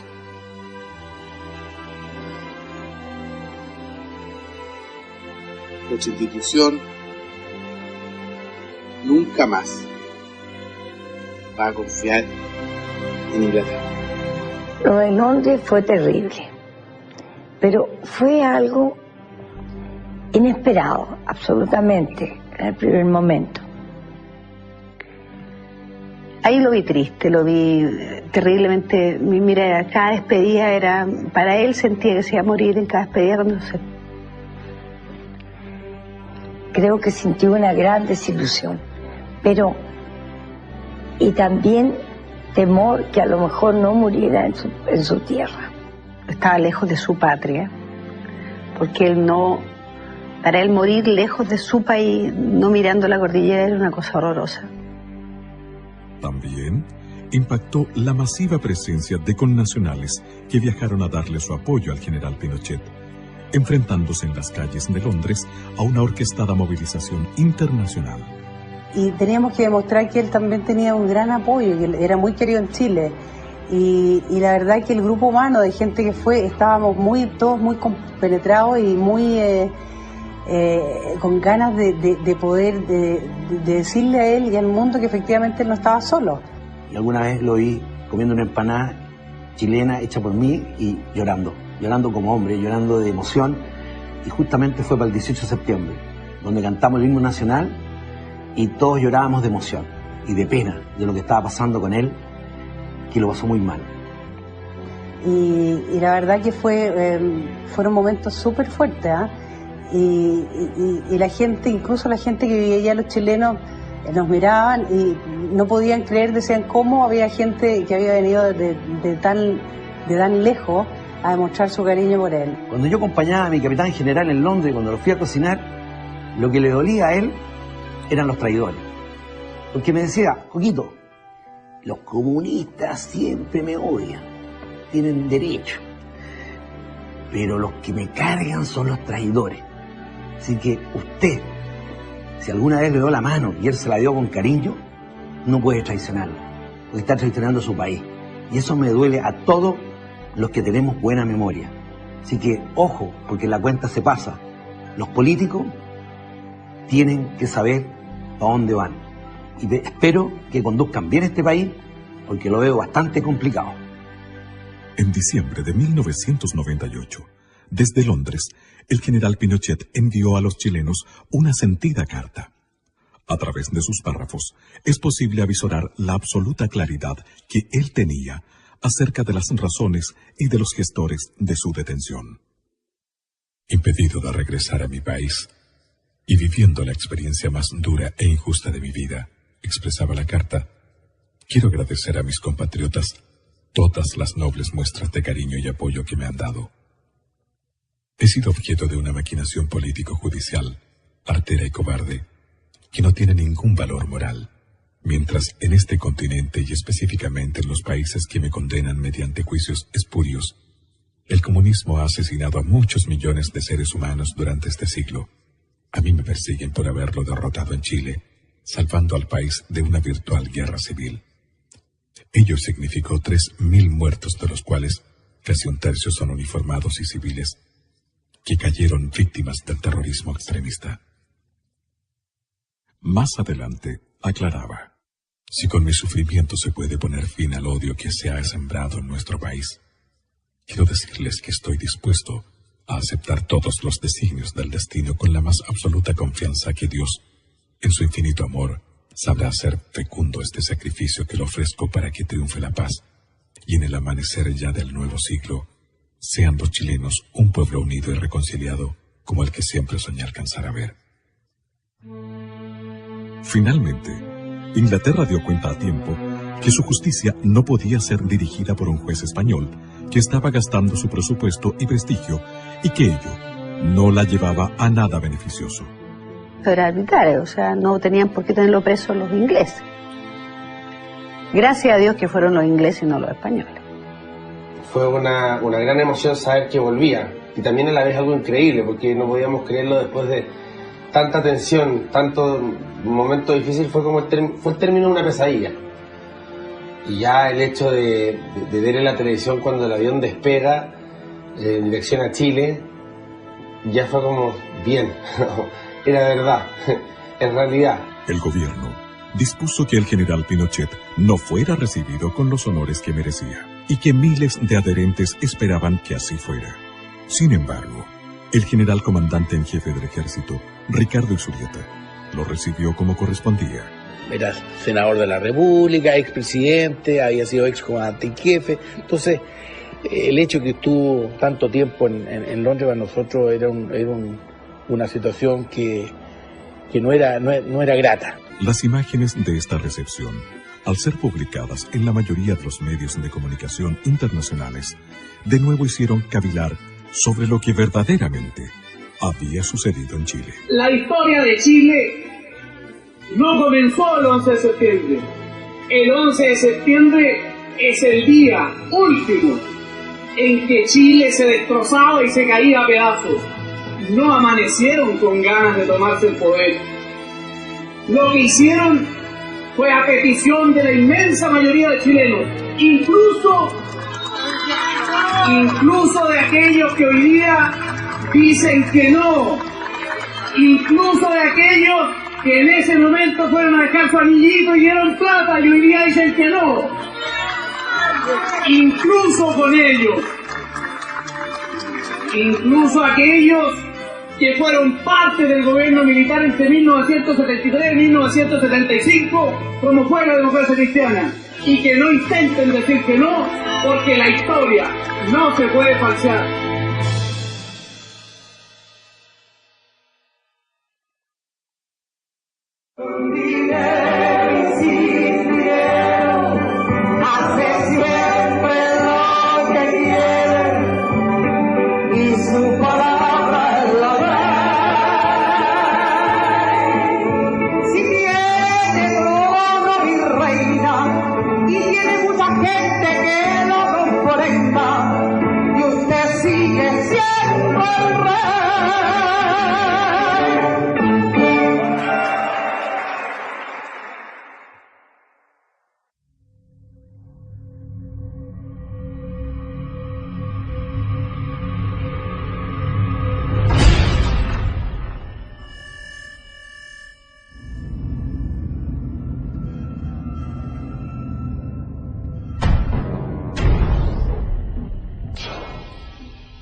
Fue un hombre que tuvo críticas en el camino. Yo no fui ajena a ella, lo reconozco con hidalguía.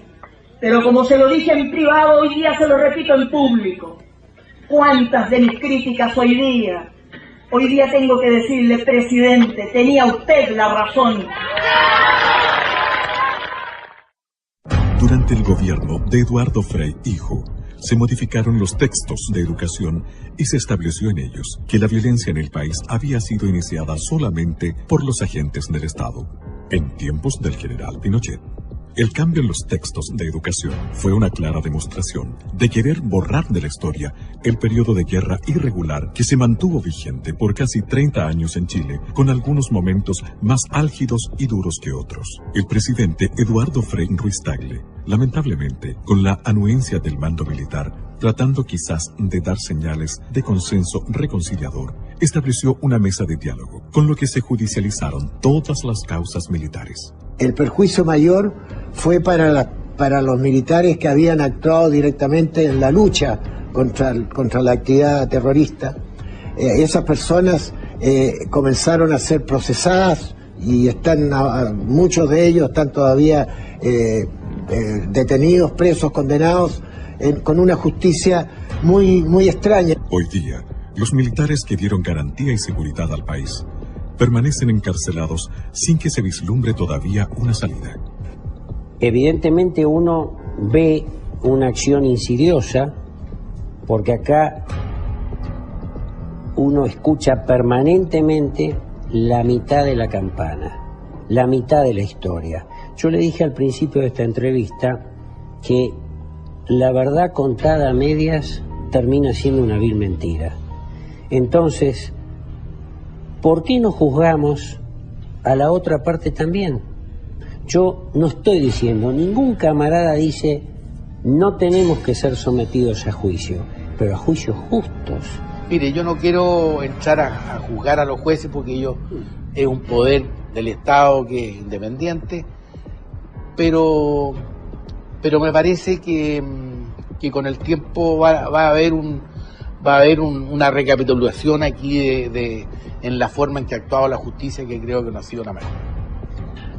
Mi opinión personal es que simplemente aquí se ha aplicado un doble criterio en lo que dice relación con la aplicación de tratados internacionales, pero ahí está la Corte Suprema, que hasta hace 10 años lo aplicó de una manera y ahora lo aplica de otra manera, con las mismas normas legales que estaban vigentes ahora y antes.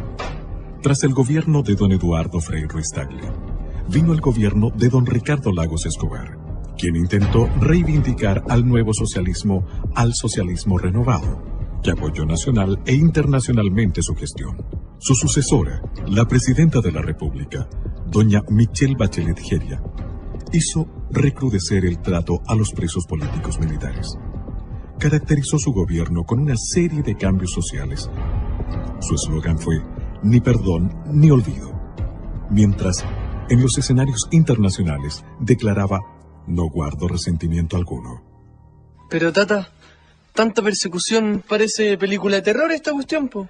Mira, es que todo está clarito.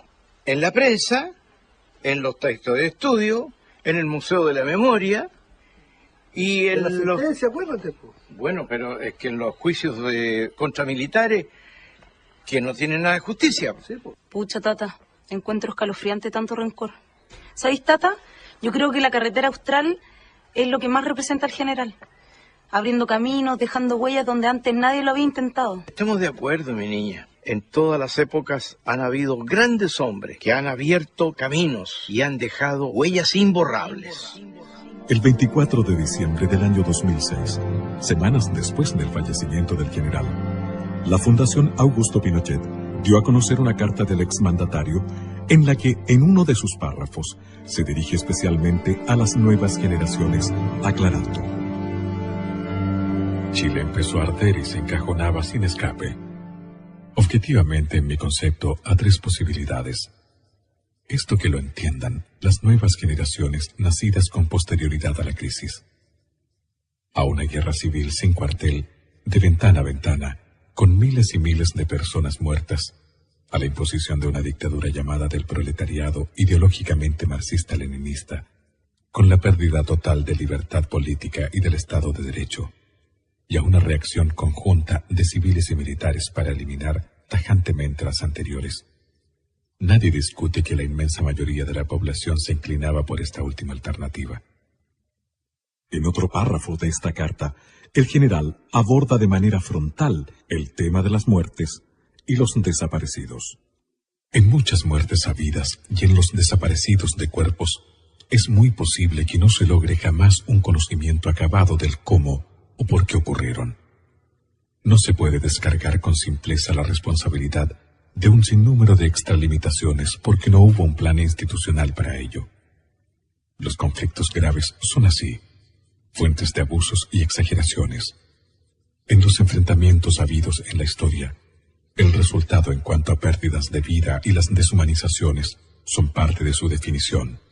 Finalmente, la carta concluye con una exclamación que parece surgir desde el alma misma del general Pinochet. ¿Cómo quisiera que no hubiese sido necesaria la acción del 11 de septiembre de 1973?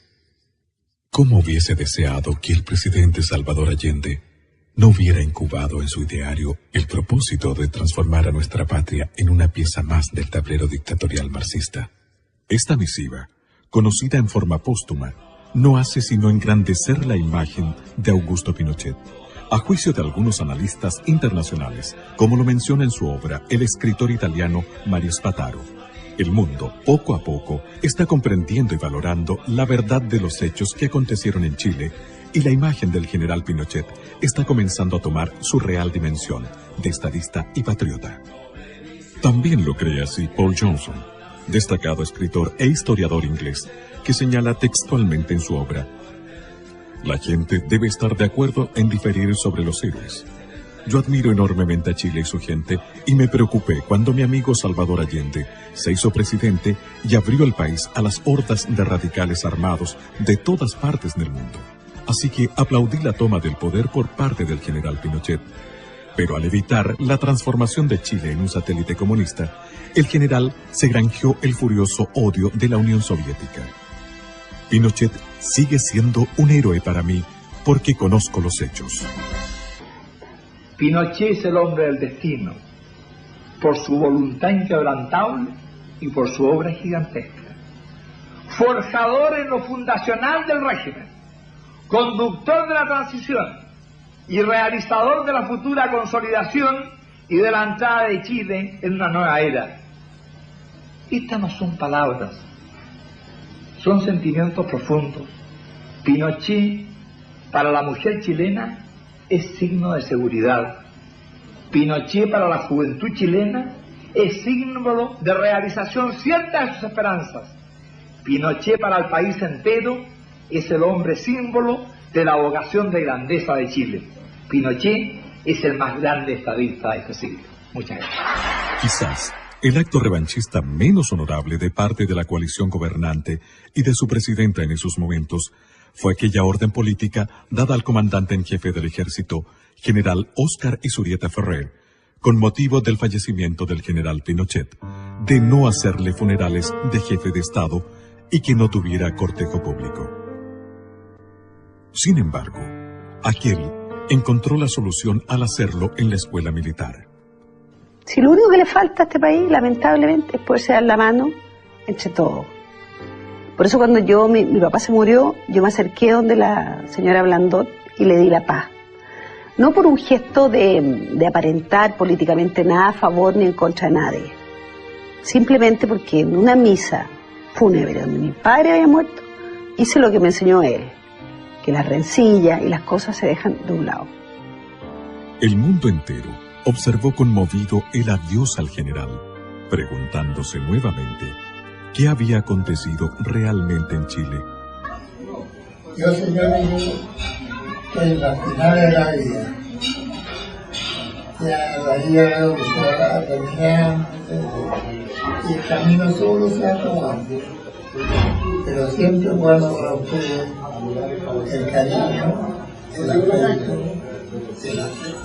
y sobre todo el amor hacia cada uno de ustedes. Les agradezco todo lo que me han invitado.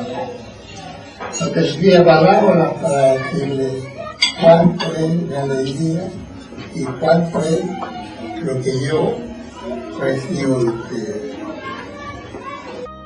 Hoy, cerca del final de mis días, quiero manifestar que no guardo rencor a nadie, que amo a mi patria por encima de todo y que asumo la responsabilidad política de todo lo que he obrado en la convicción que ello no tuvo otro norte que engrandecer a Chile y evitar su desintegración.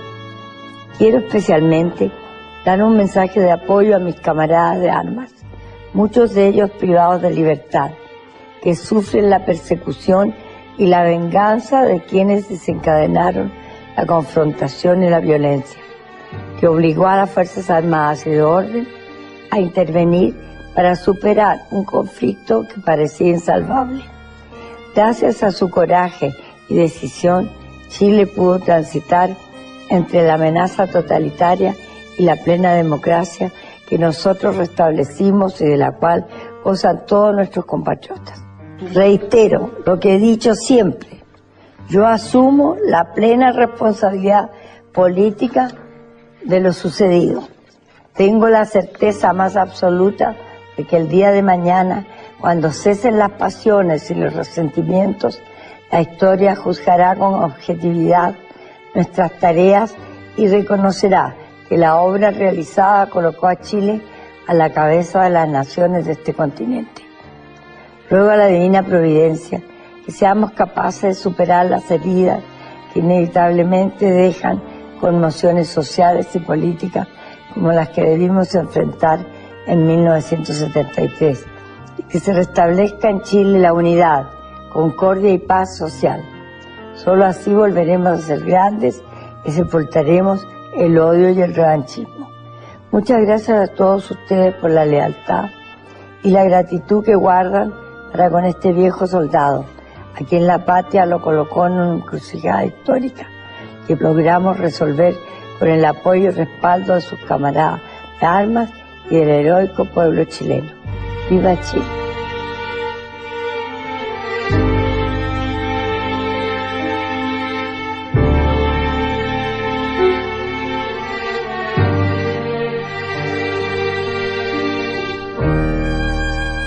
El 10 de diciembre del año 2006, a los 91 años de edad, tras 33 años de protagonismo en vida en la historia de Chile, el general Pinochet abandonó este mundo para situarse entre los inmortales de la patria.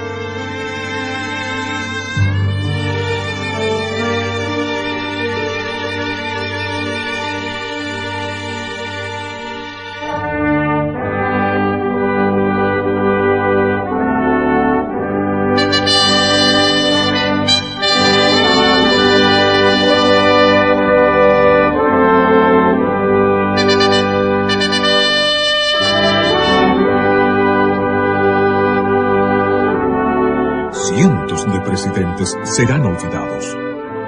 Un general Pinochet vivirá para siempre.